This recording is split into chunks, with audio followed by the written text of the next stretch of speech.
Just Minding My Business Radio, where we are moving at the speed of God, learning what we didn't know we didn't know. I'm your host, Ida Crawford. And I'm your co-host, Ruth Haskins. So grab a pen and paper and get ready for information that you can use.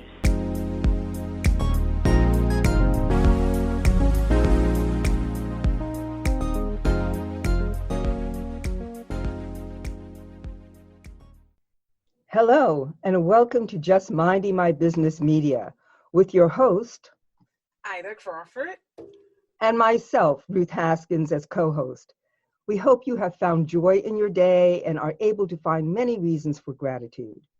Today, we have coming to the mic, Dwan Abrams. As a certified life coach and Ph.D. in psychology, Dr. Dwan Abrams' life's mission is to help people break through the barriers preventing them from living the life they desire. Throughout her career, she has helped clients effectively address and solve life's challenges through a collaborative and personalized coaching program, assisting them in achieving their short and long-term goals. In addition to being a life coach, Dr. Dwan is the national best-selling author of 8 books. She's also a media expert who has been featured on TV One's true crime documentary, For My Man. A highly sought after motivational speaker, Dr. Dwan has been a keynote speaker at numerous conferences and events. She has been inducted into Who's Who in Black Atlanta and appeared in such publications as The Morgan, Booking Matters, and Awareness magazines. Well, welcome. Yeah. Thank you. Hi, Ida and Ruth. Thank you so much for having me. Wow, I am so honored to have you. You have been more than the busy bee. That's what my family says. They're just like, you constantly doing something. I'm like, yeah, I guess that short attention span pays for something. No, just kidding. So I like to hear all about beginnings and how things got started for you. Okay. And brought you to where you are today. Okay, fantastic. I will go back a little bit. Let's see. I was in the Air Force, and my parents were military brats. They were military. I was a military brat. So they were Army. I was Air Force. So after I was in the Air Force, I knew that I was not going to stay. I just wanted to just go get the experience, get as much school as I could. I stayed in for 4 years, and I got my first 3 years of college done. And when I got out, I immediately went back to school full time and finished that last year up. And then after that, it was like, what do you want to do with yourself? And I was watching a TV show about this female who was a boss. And I said, I want to be a boss too. I want to have my own business, and it really inspired me. And so I actually, from that moment, I literally in my mind was like, I'm going to just work for myself. And I think I got it honest because my grandfather, he only had a third grade education, but he ended up becoming like a multimillionaire back in the 70s. And he and his brother invested in real estate. And I mean, he had money like a house before, like with the swimming pool, before that was even popular. And so he always had a lot of money, and he owned a lot of different businesses, nightclubs and let's see, cab company, things like that. So when I was a little girl and I would go to school and I would see like my family name on the building, Abrams, like cab company, and I would get that sense of like pride every day, like, wow, that really meant something. So it instilled something in me to just go ahead and work for yourself. So fast forward some years later, when I was trying to figure out, well, what do you want to do with yourself? I knew I always liked to write. I was like, when I was in high school, I was a really good writer, and I understood English very well in terms of being able to help other people, like with their papers and stuff. And it was like an easy A for me in English. And when I actually joined the Air Force, what my instructor told me, well, my guidance counselor, when he was enrolling me to school, he was like, you have a very good comprehension of the English language. You should like major in English or something. And I was like, no, I'm not majoring in English, but I kept that in my head. And so writing just became just a part of what I did. And so I started working on my first book, and I was like, okay, I love it. Then the second book, I was like, I still love it. And by the second book, it was like, by that point, I had a career in corporate America. I had been with the company for about 8 years, and I was trying to figure out what to do. So like I knew if you got to year 10, you weren't leaving. Like that was just it. If you make it to year 10, you're retiring from that company, point blank, period. And I knew that was not what I wanted to do. And so I got to year 9, and then I got a book deal. And when I tell you that when God intervenes, okay, it's like a step, just something just happens and everything lines up. And then after that, it was like I got a 2-book deal with a 3rd book option. I quit my corporate America job. I took a severance package, and I never went back. I haven't worked in corporate America since. And I did that when my daughter was really little. She's 16 years old now. She'll be 17 this month. And I have not worked for anyone since she was like maybe 2 years old. Wow.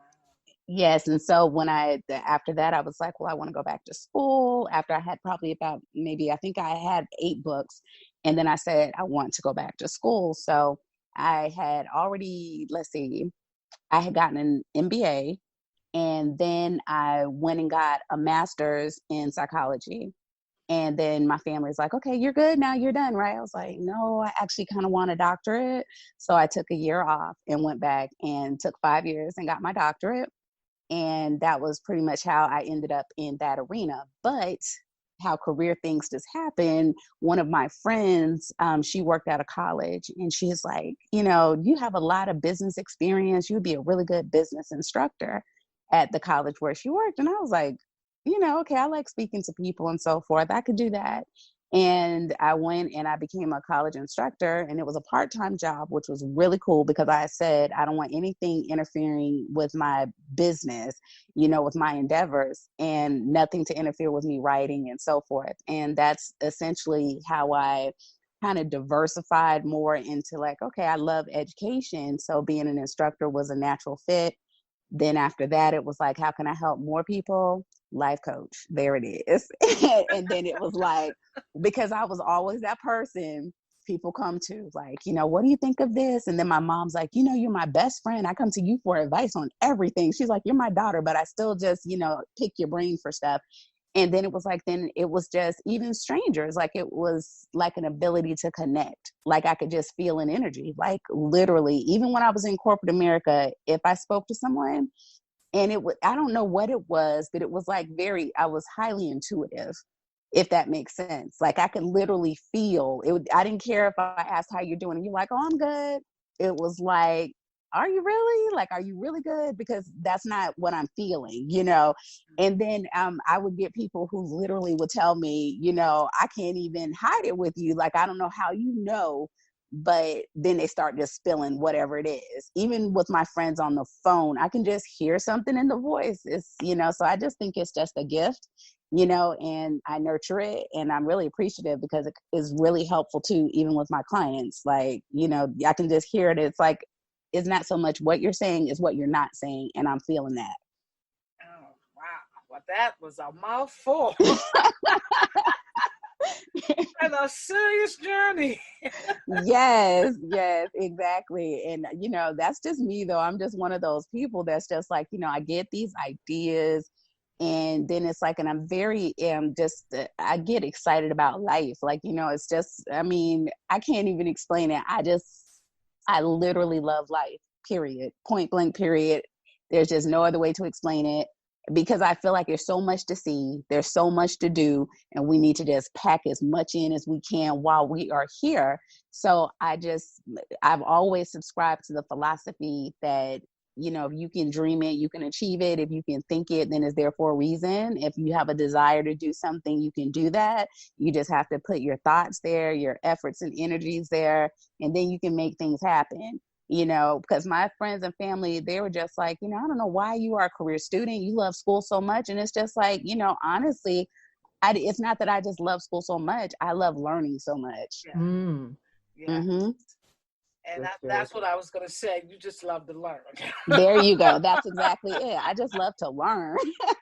And that's a great trait to have, because so many people give up on learning. Yeah, and it's a lifelong thing. You can't give up on learning. because people think that you have to be in a classroom to learn. You don't have to be in the classroom to learn. That's what the library is for. That's what the internet is for. You can take like self-improvement courses just on your own. It doesn't have to go toward a degree or anything, just something that you like to take just to improve in a skill set, you know. And speaking of that, it's pretty ironic because I had always I would tell people you don't have to go get a formal education and spend, you know, thousands of dollars to do that and your time and everything, because most people are busy. You know, I'm busy, but it's just one of those things. Like, I still think we need to make time for self-improvements. And so recently I actually founded a school called Abrams University. And we actually do personal development courses. And right now we're offering about 12 courses for individual learning. And then we have a few courses for like group type of learning for things that people just, you know, the issues that my clients have said they've had, things that of interest to them. And I compiled them into actual classes for people to take independently. And they're very affordable. I mean, totally affordable. Like it was one of those things, like, I didn't want people to think, well, if I don't have like $1,000, I can't take a class. If I don't have $500, no. My least expensive class starts at like $15.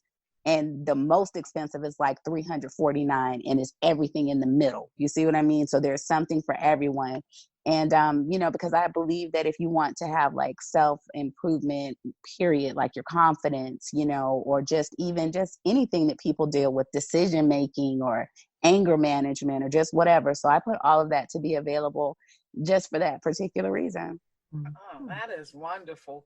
That is Thank so you. wonderful, because a lot of times in the coaching arena, the people that need it can't afford it. That's it. Exactly. And that's a fact. And You I know? There's some outrageous prices out there. Yeah. Oh, for sure. Actually, for sure. And you know, someone may have something that you're really interested in, but when they get to the price point, it's like, well, and then they always want to tell you, well, if you really want it, you can do it. And the answer of is course. no, Yes. I can do Right. this, or I cannot have a roof over my head. No, Absolutely. I know what you mean.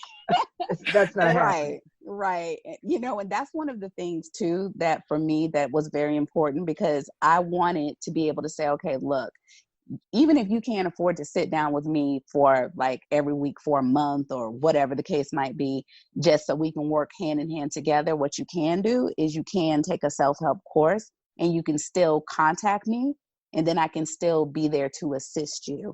Like if you're taking a course, it's self-paced, you're doing all of that, but you can reach out to me because I'm the founder of that organization. So if you need to say, you know, hey, can I have a 30-minute chat with you because I enrolled in one of your courses, I'm not going to turn somebody away. Absolutely. Because we can discuss what you're going through, and I can probably help you get on a path of something, even just in our 30-minute talk. That's awesome. I really like really that. Awesome. I like it. That's unique. Thank you. It's a unique approach. I appreciate that. Yes, and it's so inclusive. That's what I like about it, because like I said before, the people that really need the help cannot afford it. Exactly. Exactly. $500 an hour for coaching. You know, like it gets to be a lot. It gets to be a lot. And then if you pursue it, right, you're lacking, you're taking from something else important in your life. Oh yeah, absolutely. You know, and that was another thing too that I was very mindful of, even with my own individual coaching sessions. What I do is that I like to set people up for success. And I know that the best way to do that is consistency and accountability. So for me to have a month of coaching with me is only $450 for a person. Okay, so that's every week. Okay, we're talking every week. We're doing assignments. We're doing all of this. So that's 4 weeks of coaching for $450. And it's like, if someone is like, hey, I can't even swing that or whatever. Okay, cool. That's fine. Enroll in one of these courses for $19 or $29. And then contact me if you have a question about something, and talk to me for 30 minutes. You know what I mean? And you still got a coaching session right on in there, because I'm going to give you the best regardless. Okay. So that's being inclusive. Because my whole mission is literally to help people. I'm not here to go and try to get rich on someone else's back. My thing is, I want to help as many people as I can before I leave this earth, so that my legacy is that when someone thinks about me, they will say, well, I know education was important to her, and I know helping other people was important to her. So if I can make a difference in people's lives in that way, then I'm good, because I know that I'm covered. I know. And prior to going on the air, one of the things you said, that you're in service. Oh, yes. As you speak, is all shining, that you thank are a service you person, because thank that's you. how people that are in service think. Yes, absolutely. Absolutely. Because, there's too much going on out here, and people really just need somebody to know that people care, because that's why suicide rates are up. That's why so many people are just giving up on church and so on and so forth, because they're just kind of like feeling like, I need to explore things myself, because they've been hurt, disappointed through something else. And a lot of times they're just not getting what they need emotionally. You can be fed in a lot of areas, but if your emotional well-being is not being taken care of, we can't afford to neglect it. And that's just how I feel. And, when it comes down to helping other people, I want the whole person to be good. Mind, body, spirit, all that wellness. And it works together, because if your mind's not good, the rest of it, we just kind of like, your mind tells everything else what to do, even to breathe. Okay. It's like, if it's not regulated by your brain, it's not happening. Amen to that, for sure. You certainly have hit on it, that right now people are in such need. This is such a different human experience, unilaterally. It's a different human experience. Absolutely. And people are really having a difficult time. And what's interesting is that many times people are having a difficult time, and they don't even realize it, because there's, we've been told to cope. We've had years of coping mechanisms. Yes. And so we're kind of depending on those. And at the same time, we're not realizing that those coping mechanisms are not working. And absolutely. That it's not working is because we're losing contact with other human beings. As social beings, we're not able to do that. So you've already mentioned that, even if someone takes your courses and they can't afford the whole entire course, they can take pieces. What kind of pieces that are you offering at this point that can help them with that? Even like just coping with what's going on. Yes. Absolutely. I mean, there's a whole lot that we can do there. I mean, I'm still available to do a Zoom with a person, or just even if they're taking one of the courses, whichever one they choose, if they just need to feel connected, that's what it's all about. And what I've been encouraging people to do now is something I've even done with my own mom, is that I haven't seen her since this outbreak. And so, because, just social distancing and trying to stay safe and being responsible. And something I do with her is I FaceTime her, and we'll have coffee together, in the morning. And it's like we're having our breakfast conversation, and it still makes you feel connected. And I have a little niece that's 4 years old. I talk to her every day on FaceTime, multiple times a day.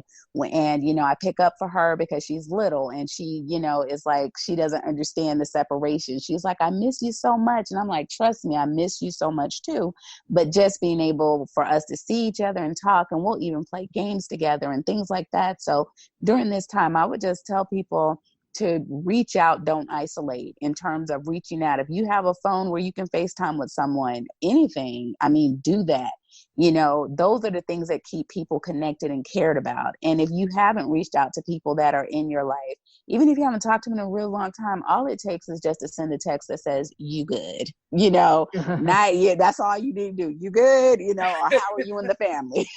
That's true. Yes, I'm so serious, because people want to know that they're cared about, and they're like, oh, wow, blah, blah, blah. You checked on me after all this time, and it's a good thing. So going back to the classes that I offer, I will be officially launching my university within the next 2 weeks. But right now it's all set up. Everything's prepared. I'm just having a virtual launch party. And with that, with the classes that we're offering, they're dynamic, because you're able to get so much information. There's videos, there's ebooks, there's workbooks, there's activities. It's really fully packed. with whatever you would need to get through whatever you're going through. I mean, we have things in there dealing with your confidence level, building up your self-esteem, your thoughts, goal setting. You know, like I have one that's like Goal Crusher, you know, mastering your destiny, all sorts of things like that to empower people. I was very strategic in making sure that the courses that I offered weren't like fluff courses. They're real. They will help you transform your life. Like I even have one that's affirmations, okay, goal setting, just all sorts of things of that nature to get you focused, you know. And I have this one workshop that I do is like quit your job and hire yourself. You know, Wow, I like to yes, that. yes. There you go. You know, because I did it more than 15 years ago, and I can tell you it can be done. It can be done, and it's not about how much education you have or anything. It's really just taking your skill sets and your passion and turning that into something that you can uniquely offer other people. And one of the things when I became a life coach that I wanted to make sure that I wasn't like just another life coach. One of the things I did, I said, what are real life issues that people deal with on a regular basis that I hear about? And to me, family is important.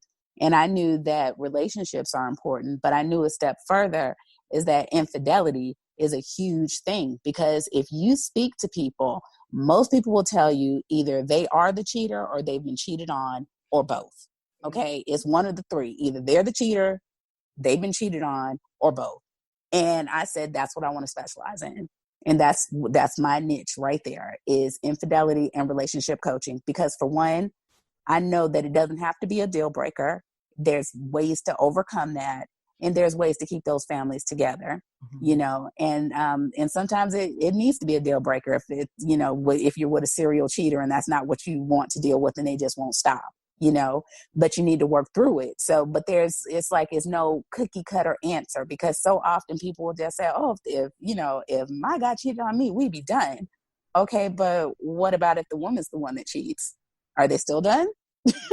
You know, and then a lot of people are like, a lot of people are like, well, men don't go for that. If a woman cheats on a guy, he's automatically out. It's like, really? Because I know quite a few guys who have been cheated on by the woman they love and they worked it out, stayed together and became better for it. You know what I mean? The relationship was stronger and better and they just kept it moving. So, you know, there's no cookie cutter answer for that. And there's no right or wrong. It's your situation and what you guys want to put into it. And that's what I help people to see and to work through that. So that's why I chose that, because I mean, I know so many people who have been impacted by this. Some stay together, some get divorced, you know, but at the end of the day, it's a problem. And it doesn't seem like it's going anywhere. It's been around for a long time. And if you watch the reality TV shows, what are they always fighting about? Those girls ready to pull each other's wigs off and, you know, doing all of this because I thought that was my boyfriend, but he's with you, you know?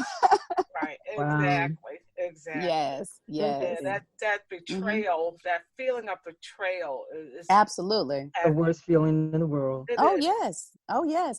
And seeing that, and that's the thing too, is because unless you felt it, you can't fathom it. It's like if the person is like the one who's doing the cheating, a lot of times they really haven't been cheated on, or if they have been, it didn't break their heart. You know what I mean? And so, but if you're in love with them and you put your heart and soul into somebody and then they do that, it's a whole deeper level. There's so much that goes on with it.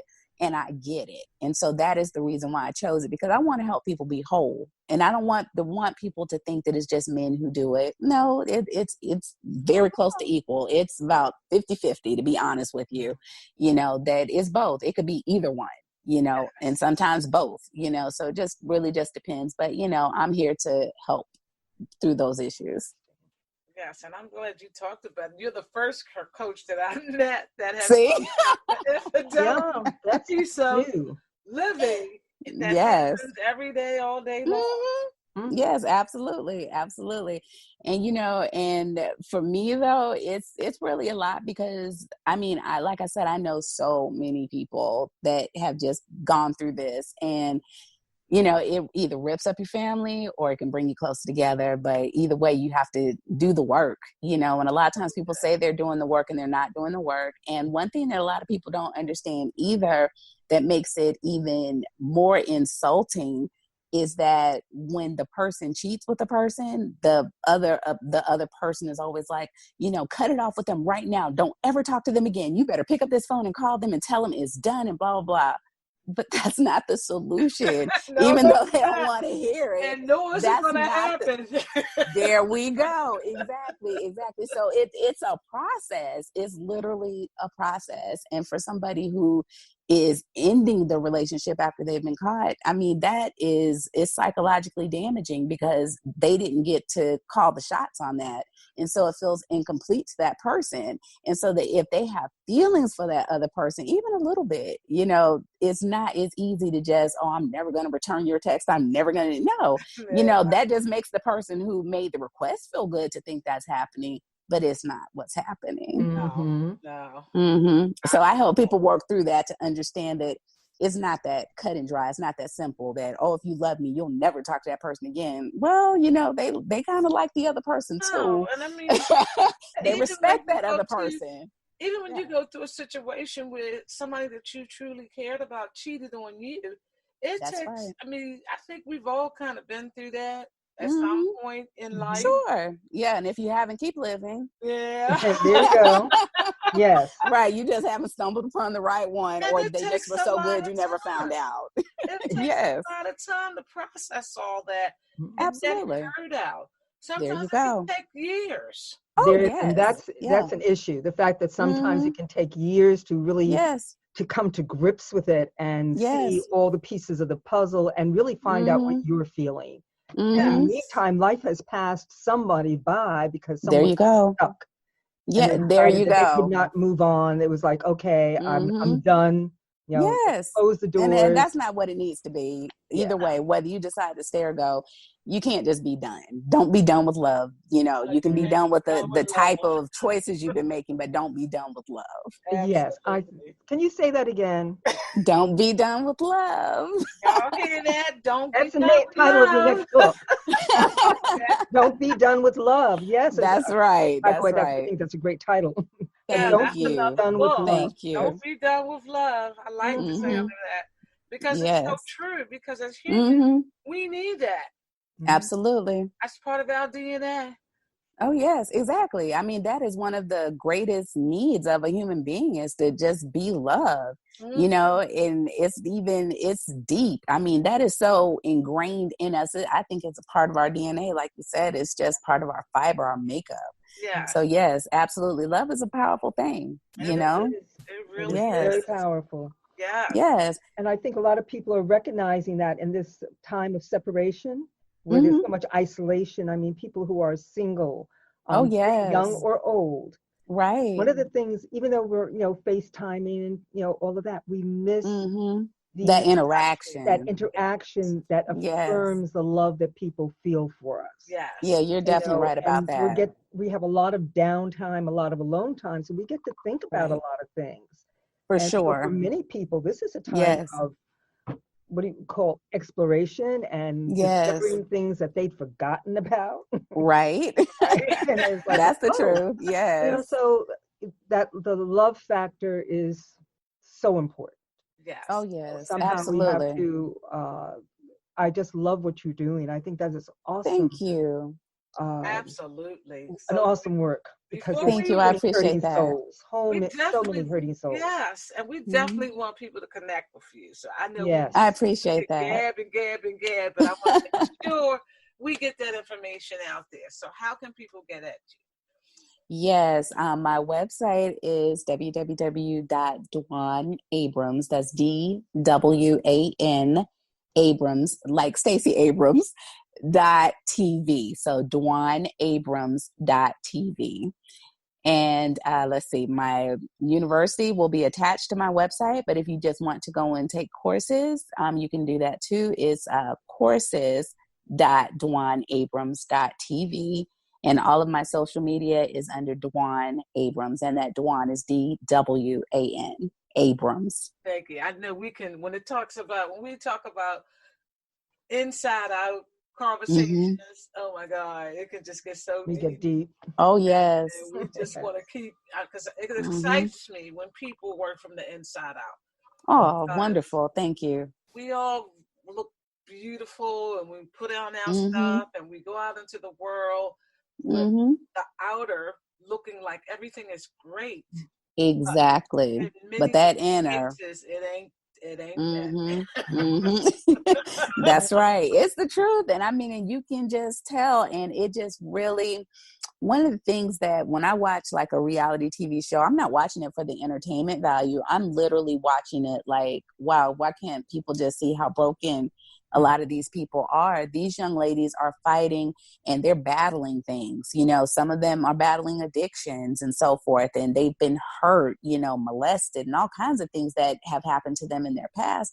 And people are just, you know, just using them for just, you know, just whatever, and talking about them in ways instead of getting them help. And that's one of the things that bothers me, is because it's like, you'd rather see someone jumping across the table, fighting each other, than to just say, to really get deep inside of that young lady and find out, hey, what's really going on? Where's this anger coming from? Where is this? And, you know, and then in their relationships, it's like, it's not about love. A lot of times it's about possession. Like, you're mine, you know, on the men and the women's side, like, you're mine. And, you know, or just the fear of losing to another person. Like, even if they know the relationship's over, they know it's toxic. It's like, I will stay with you just because I don't want her to have you, or I don't want him to have you. And it's just like, that's not a healthy mindset. You just really have to do your own work and get inside of yourself. And, you know, but it's a process, and too often it's overlooked. And that's why I want to help people to do that, to go through their process instead of overlooking themselves and just treating the symptoms, putting Band-Aids on top of gaping wounds. It's like, that's not what we need to do. Got to do the work. There's no way around it. If you want to improve yourself, you've got to do the work. And that includes just finding what you're good at, finding things that you enjoy doing. I mean, so often we don't even know ourselves. That's why so many women will say, oh, when I turned 50, then I got to know myself better. And that's when I got confidence. We shouldn't have to wait that long. Right. You know, just figure out what it is you like and what you don't like, and work on the things that you're strong at. You know, we put all the emphasis on the things we're not good at instead of emphasizing what we're good at. And an example of that is, I remember I was listening to Deepak Chopra, and he had made a comment about his children's gifts. And he said, you know, like, if your child is good at art, like drawing a picture, and they have that ability, but they're not good at math, instead of nurturing their artistic side and helping them to be the best artists, we'll focus all the energy on the math, their deficiency, and say, oh no, you know, you better make an A in math. And, you know, it's this, this, and this. And it's just like, you know, they're not grown up to be a mathematician. So why are we putting that emphasis there? Look at what your strengths are and go from there. You know, and I remember I heard that before I even had a child. And when I had my daughter, I made up in my mind that I would let her show me her interest, and then we would go from there. And she, as a little girl, she knew that she wanted to be in the arts, like performing arts. I remember her looking up at the television one day, and she touched it. And she said, I'm not watching TV anymore until I'm on there. I was like, what? And she was like 4 years old. And I was like, what? And I mean, I promise you, to this very day, my daughter has gone to performing arts schools. Okay. She's in a performing arts high school right now. She's planning to go to college for the performing arts. She never wavered. She never changed what she wanted to do with herself. It was like, and that was her strength. And she's been in all kinds of plays. She's even been on Wendy Williams' show, you know, doing the kids edition, you know. And so she has consistently shown us what she wanted. And I said, if it ever stops, if you ever change your mind, she was like, no, she never changed her mind. So, you know, I always encouraged her, and her dad's always encouraged her, and we just nurture that side of her. We know we have an artsy girl who likes to act and who likes to dance. And so those are her strengths. And so I'm not trying to send her to medical school and tell her she needs to go and do that. Thank you so much for that. Yes, yes. I hope our listening audience really paid attention to what you're saying, because most children know who they are at a very early age. And then parents and society, blah, blah, blah, talk them out of being who they are. And then you have a lot of very unhappy people Exactly. And it happens so very, very often that we put our hopes and dreams and wishes on our children instead of letting them live the path that they were designed to live and go and live their life to be an effective human being, and it's just like, because her purpose isn't my purpose and my purpose isn't her purpose, but we merge together. And I believe that as her mother, is my job just to make sure she has all the tools that she needs to be successful in her life journey. And that's what I do, just equip her with knowledge so that she can go ahead and make those good decisions. Absolutely. And that's the way I brought up my son, because he's an artist Yes. as well. And yes. He's been drawn since, I don't know, so forever. And yes. 8 years old is when I really started to see the drawing developing. So absolutely. So I just leaned into that. And that's the right thing to do as a mother. You see their talent and you nurture that, instead of trying to paint them into a corner or push them into something else that we want them to do. It's like, no, I don't tell my daughter that she can't do something. I just say, figure out how you can make it happen. Figure out how you can make it happen. If you want it, figure out how you can make it happen. If you have to meditate on it, visualize it, write it down, whatever you have to do, and just do that and make it happen and do the work. And that's it. And she's, I'm very, very happy with her choice because I feel like I can't imagine her doing anything else. She's really a talented person. And when she says she wasn't watching TV, she's not kidding. My daughter is like probably the least television watching person I've ever seen. We put a television in her room and she doesn't even know if it works. Like she does not watch television. He doesn't yes, watch exactly. TV. He's exactly. Drawn. He's yes. Absolutely. And that's when you know that they are in their purpose, they're doing what's true to their calling, so it's very important because if they're just sitting around watching TV all day, that's, to me, it's a big time waster. It needs to be effectively managed. Like, okay, after you've done the things you need to get done, after you've done stuff productive, read a book, did your work, study, do something productive. And then after that, TV is an unwind. Like, okay, yeah, I can watch this program or something like that. But it should not take the place of the other stuff that makes you more intellectually enriched, as well as just being more spiritually like centered. You have to just take care of all that and not have a lot of time wasters. Yes, absolutely. I agree with you 100%. Wow. Because you know what? If people tapped into their artistic side and nurtured that more, do you know that we would have so many books that would already be written? We would have so many TV programs and movies of quality if people stopped watching things happening and started creating the things to happen. We'd be in a much better predicament right now. We wouldn't have such, just letting other people dictate everything. We would be way more in control and just further moved along. Because when you think about it, if you're wasting hours watching TV and you haven't spent any time on a business or, just doing something to develop yourself better, you don't have to spend all your hours on a business. But I remember Diddy made a statement once and he said, the only thing that comes to dreamers is dreams. So you got to get up and do something. Yes. Have some action. Yes. Not just sitting up there looking at TV like it's going to happen osmosis, like you'll be on TV one day. No, if you want your work on TV, you got to write it. You got to do some stuff. So that's how I feel about it. That's how I feel about it. And yes, you live long enough, whether you believe that or not, you quickly figure it out. It ain't going to happen until I make it happen.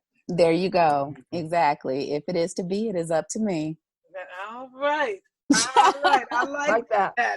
Thank you. Wow. Again, before we wrap up, this has been so, what's the word I'm looking for? Refreshing. Thank you. Really refreshing.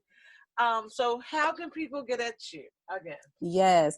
All right. My website is dwanabrams.tv. So that's Dwan, DWAN, Abrams, ABRAMS.tv. And my social media handles on Instagram, Twitter, Facebook, they're all at Dwan Abrams, DWAN, Abrams. All right. Well, we are definitely blessed with your presence and your wisdom this day. And our audience, we hope they feel blessed as well. And thank you. It's been my pleasure. Absolutely. Yes. And thank you so much. Mm-hmm. Awesome. And continue. I appreciate you guys having me. Thank you so much. You guys are wonderful, and keep doing what you do. I really appreciate it. And just thank you for giving me your platform today. Oh, we honored.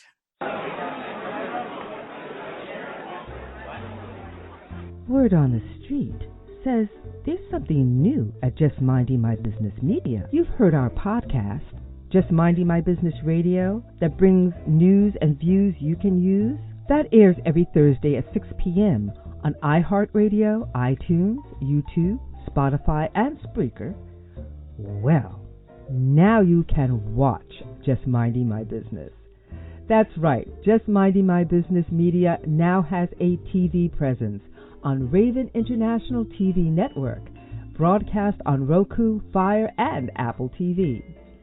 Your business, through Just Minding My Business Media, has exposure on internet radio, major social media platforms, and now TV, through Just Minding My Business dynamic digital marketing platform. Don't listen to the word on the street. Hear it for yourself. Visit jmb.asistercircle.org to learn how you can take your business, your vision, to the next level. Thank you to the amazing women of A Sister Circle Empowerment Network, ASCEN LLC, and our media partners. Let Just Minding My Business Media promote your business. For information, visit us at jmb.asistercircle.org. That's jmb.asistercircle.org. Voiceovers by RCH VoiceWorks, for when you want to be heard. Call 443-620-4115.